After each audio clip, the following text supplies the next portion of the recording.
Hi guys स्वागत आहे नवीन व्हिडिओमध्ये। सर्वात आधी तर व्हिडिओ आवडला असेल तर लाईक करा आणि कमेंट करा आणि शेअर करा आणि फॉलो करा।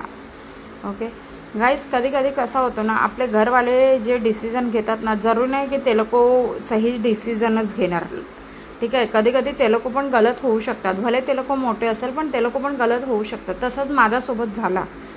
ज्या व्यक्तीसोबत माझं लग्न करून दिलं ना, तो व्यक्ती माझ्यापेक्षा 10-12 वर्ष मोठा होता आणि मी त्या टायमाला 17-18 वर्षाची होती। 17 कंप्लीट होऊन 18वा लागलेला। त्या व्यक्तीसोबत माझं लग्न करून दिलं आणि त्या व्यक्तीला मला समजायला मी एवढा टाईम दिला त्याला समजायसाठी की माझी अर्धी लाईफ त्याच्यासोबत निघून गेली। 10 वर्षामध्ये पण तो माणूस नाही सुधारला, कारण त्या माणसाला आहे ना शकचा इलाज, म्हणजे बिमारी होती शक।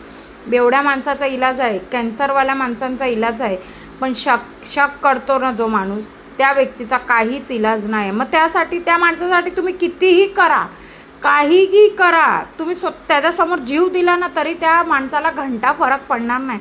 तसाच तो व्यक्ती माझ्या लाईफमध्ये होता। बरं ह्याला की मी एक जिद्दीवर आली आणि मी त्याला सोडली। मी माझा डिसिजन घेतला, कारण माझी लाईफ मला अजून माझ्या लाईफची वाट नाही लावायची होती। कारण मी आता स्वतःला इम्पॉर्टन्स दिलं आहे की बस जे करायचं ते स्वतःसाठी केलं। दुनिया काय सोचते, दुनिया काय विचार करते, घंटा आता आपल्याला काय लेना देना नाही। समजलं गाईज? तुम्ही पण तसंच करा, कोणाचा विचार करू नका, पुढे व्हा।